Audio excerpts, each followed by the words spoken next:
সারা পুরবাসী প্রিয় নবী ডাক দিয়ে বলেন, উম্মতরে, সব নবীরা রওজা শরীফে জিন্দা, আমাদের নবী রওজা শরীফে জিন্দা।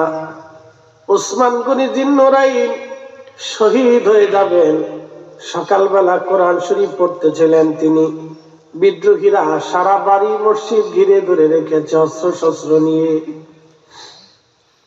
উসমান গনি জিন্নুরাইন মসজিদের ভিতরে কোরআন শরীফ দিয়ে পড়তেছিলেন। ঠিক এমন সময় দরজার সাথে হেলান দিয়ে ঘুমিয়ে পড়েছেন। স্বপ্নের ভিতরে দেখে রহমতের নবীজি তাশরীফ এনেছে। উসমান গনি সালাম দিলেন।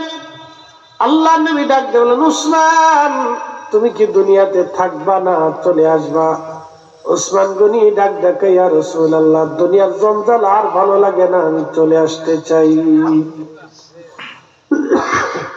নবী আমার ডাক দিয়ে বলেন, উসমান রে,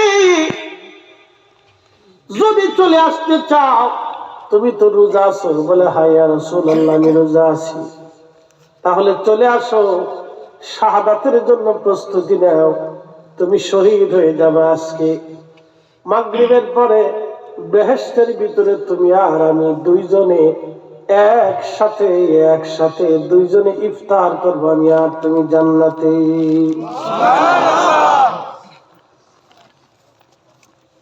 এদেরকে রাসূল করিম স্বপ্নে এসে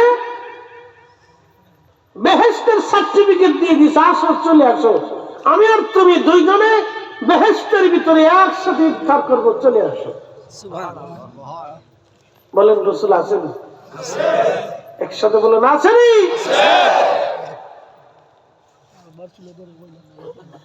এই কথাটা বুঝাইতে অনেক মুসলমানদের জন্য কষ্ট হয়, অনেক মুসলমানদেরকে আমরা বুঝাইতে পারি না,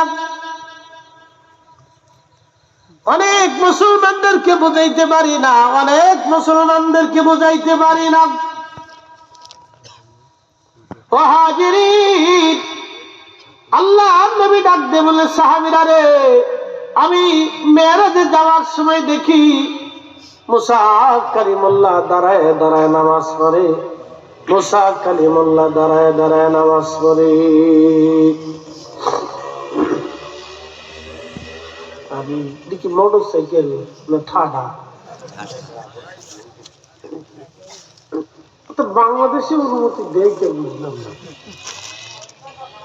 হ্যাঁ, খালি স্যার আরেকটা লাগাইছিল বাটার বাটার আওয়াজ, এটার নাম হচ্ছে সাউন্ড পলিউশন, সাউন্ড শব্দ পলিউশন, একটা আয়ার পলিউশন।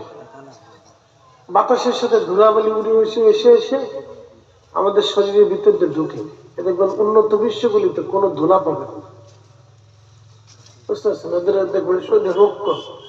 আমাদের বাংলাদেশে 100% মানুষের রক্ত টেস্ট করে দেখে